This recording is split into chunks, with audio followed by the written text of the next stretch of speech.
Hi friends, welcome back to jobs explain YouTube channel. ಸ್ನೇಹಿತರೆ, IBPS ಇಲಾಖೆಯಲ್ಲಿ ಬೃಹತ್ ನೇಮಕಾತಿ ನಡೀತಾ ಇದೆ. ಹೌದು ಸ್ನೇಹಿತರೆ, ಖಾಲಿ ಇರುವಂಥ 11,403 ಕ್ಲರ್ಕ್ ಹುದ್ದೆಗಳಿಗೆ ಅರ್ಜಿ ಆಹ್ವಾನಿಸಲಾಗಿದ್ದು, ಈ ಹುದ್ದೆಗಳಿಗೆ ಯಾವುದೇ ಪದವಿ ಪಡೆದ ಅಭ್ಯರ್ಥಿಗಳು ಅರ್ಜಿಯನ್ನು ಸಲ್ಲಿಸಬಹುದು. ಕರ್ನಾಟಕದಲ್ಲಿ ಉದ್ಯೋಗ ಇರುವ ಕಾರಣದಿಂದ ಯಾರೂ ಸಹ ಈ ಒಂದು ಅವಕಾಶವನ್ನು ನೀವು ಮಿಸ್ ಮಾಡಿಕೊಳ್ಳದೆ ಅರ್ಜಿಯನ್ನು ಸಲ್ಲಿಸಿ. ಆಗಸ್ಟ್ 2026 ಕೊನೆ ದಿನಾಂಕವಾಗಿದೆ. ಆದ್ದರಿಂದ ಈ ಒಂದು ಅವಕಾಶವನ್ನು ನೀವು ಯಾರೂ ಸಹ ಕಳೆದುಕೊಳ್ಳಬೇಡಿ. IBPS ಇಲಾಖೆಯ ಕ್ಲರ್ಕ್ ಹುದ್ದೆಗಳಿಗೆ ಸಂಬಂಧಿಸಿದ ಇನ್ನಷ್ಟು ಹೆಚ್ಚಿನ ಮಾಹಿತಿಯಾದ ಆಯ್ಕೆ ವಿಧಾನದ ವಿವರಣೆ, ಅರ್ಜಿಯನ್ನು ಹೇಗೆ ಸಲ್ಲಿಸುವುದು ಹಾಗೂ ಪ್ರಮುಖ ದಿನಾಂಕಗಳ ಬಗ್ಗೆ ಸಂಪೂರ್ಣವಾದ ಮಾಹಿತಿ ತಿಳಿಸಿಕೊಡುತ್ತೇನೆ. ಯಾರೂ ಸಹ ಈ ಒಂದು ವಿಡಿಯೋನ ಸ್ಕಿಪ್ ಮಾಡಬೇಡಿ, ಪೂರ್ತಿಯಾಗಿ ನೋಡಿ.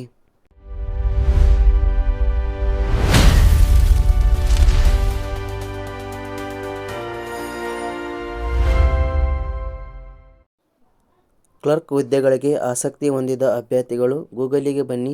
ಇಲ್ಲಿ ನೀವು ಜಾಬ್ಸ್ ಎಕ್ಸ್ಪ್ಲೇನ್ ಅಂತ ಟೈಪ್ ಮಾಡಿ. ಇಲ್ಲಿ ಬರುವ ಈ ಒಂದು ಅಧಿಕೃತ ವೆಬ್ಸೈಟ್ ಕ್ಲಿಕ್ ಮಾಡಿಕೊಳ್ಳಿ. ಇಲ್ಲಿ IBPS ಇಲಾಖೆಯಲ್ಲಿ ಬೃಹತ್ ನೇಮಕಾತಿ ಎಂಬ ಆರ್ಟಿಕಲ್ ಮೇಲೆ ಕ್ಲಿಕ್ ಮಾಡಿಕೊಳ್ಳಿ. ಕೆಳಗಡೆ ಬನ್ನಿ. ನೇಮಕಾತಿ ಇಲಾಖೆ ಹೆಸರು ಬ್ಯಾಂಕಿಂಗ್ ಸಿಬ್ಬಂದಿ ಆಯ್ಕೆ ಸಂಸ್ಥೆ. ಹುದ್ದೆಗಳ ಹೆಸರು ಕಸ್ಟಮರ್ ಸರ್ವಿಸ್ ಅಸೋಸಿಯೇಟ್ ಹುದ್ದೆಗಳು ಖಾಲಿ ಇವೆ. ಒಟ್ಟು ಇಲ್ಲಿ 11,403 ಹುದ್ದೆಗಳು ಖಾಲಿ ಇವೆ. ಕರ್ನಾಟಕದಲ್ಲಿ ಒಟ್ಟು ಇವು 1,414 ಹುದ್ದೆಗಳು ಖಾಲಿ ಇವೆ.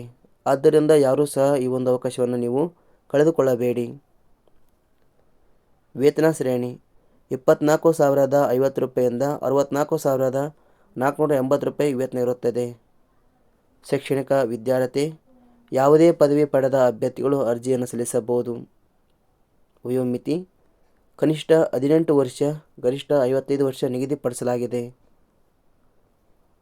ಅರ್ಜಿ ಶುಲ್ಕ ಸಾಮಾನ್ಯ ವರ್ಗದ ಅಭ್ಯರ್ಥಿಗಳಿಗೆ 850, category 2A, 2B, 3A, 3B ವರ್ಗದವರಿಗೆ 850 ರೂಪಾಯಿ, ಪರಿಶಿಷ್ಟ ಜಾತಿ ಹಾಗೂ ಪರಿಶಿಷ್ಟ ಪಂಗಡ ಮತ್ತು ಅಂಗವಿಕಲ ಅಭ್ಯರ್ಥಿಗಳಿಗೆ 175 ರೂಪಾಯಿ ನಿಗದಿಪಡಿಸಲಾಗಿದೆ. ಆಯ್ಕೆ ವಿಧಾನ ಅರ್ಜಿ ಸಲ್ಲಿಸಿದ ಅಭ್ಯರ್ಥಿಗಳನ್ನು ಮುಖ್ಯ ಪರೀಕ್ಷೆ, ವೈದ್ಯಕೀಯ ಪರೀಕ್ಷೆ, ಪೂರ್ವಭಾವಿ ಪರೀಕ್ಷೆ ಹಾಗೂ ಸ್ಥಳೀಯ ಭಾಷಾ ಪ್ರಾವೀಣ್ಯತಾ ಪರೀಕ್ಷೆಯನ್ನು ಆಧಾರದ ಮೇಲೆ ಆಯ್ಕೆ ಮಾಡಿಕೊಳ್ಳಲಾಗುತ್ತದೆ. ಅರ್ಜಿ ಸಲ್ಲಿಸುವ ವಿಧಾನ ಆಸಕ್ತಿ ಮತ್ತು ಅರ್ಹತೆ ಪಡೆದ ಅಭ್ಯರ್ಥಿಗಳು ಅರ್ಜಿಯನ್ನು ಆನ್ಲೈನ್ ಮೂಲಕ ಸಲ್ಲಿಸಬೇಕು. ಪ್ರಮುಖ ದಿನಾಂಕಗಳು ಅರ್ಜಿ ಸಲ್ಲಿಕೆ ಆರಂಭದ ದಿನಾಂಕ 1/8/2026 ಆಗಿದೆ. ಕೊನೆ ದಿನಾಂಕ 21/8/2026 ಆಗಿದೆ. ನಿಮಗೆ ಇನ್ನಷ್ಟು ಹೆಚ್ಚಿನ ಮಾಹಿತಿ ಬೇಕಾದಲ್ಲಿ ಕೆಳಗಡೆ ಇರುವಂಥ ನೋಟಿಫಿಕೇಶನ್ ಲಿಂಕ್ ಮೇಲೆ ಕ್ಲಿಕ್ ಮಾಡಿಕೊಳ್ಳಿ. ಇದಕ್ಕೆ ಸಂಬಂಧಿಸಿದ ಒಂದು PDF ಇರುತ್ತೆ. ಇದನ್ನು ನೀವು ಓಪನ್ ಮಾಡಿ ಸಂಪೂರ್ಣವಾಗಿ ಓದಿಕೊಂಡು ಅರ್ಜಿಯನ್ನು ಸಲ್ಲಿಸಿ. ನೋಡಬಹುದು ನೀವು ಇಲ್ಲಿ ಈ ಒಂದು ಮಾಹಿತಿ ನೀವು ಸಂಪೂರ್ಣವಾಗಿ ಓದಿಕೊಂಡು ಅರ್ಜಿಯನ್ನು ಸಲ್ಲಿಸಿ. ಅರ್ಜಿ ಸಲ್ಲಿಸಲು ಇಲ್ಲೇ ಇರುವಂಥ ಅಪ್ಲೈ ಕ್ಲಿಕ್ ಮಾಡಿಕೊಳ್ಳಿ. ಅರ್ಜಿಯನ್ನು ಇಲ್ಲಿಂದಲೇ ಸಲ್ಲಿಸಿ. ನಾವು ನೀಡಿರುವ ಈ ಉದ್ಯೋಗದ ಮಾಹಿತಿ ಇಷ್ಟೊಂದು ಲೈಕ್ ಮಾಡಿ, ಆದಷ್ಟು ಈ ಮಾಹಿತಿ ಎಲ್ಲರಿಗೂ ಶೇರ್ ಮಾಡಿ. ಧನ್ಯವಾದಗಳು.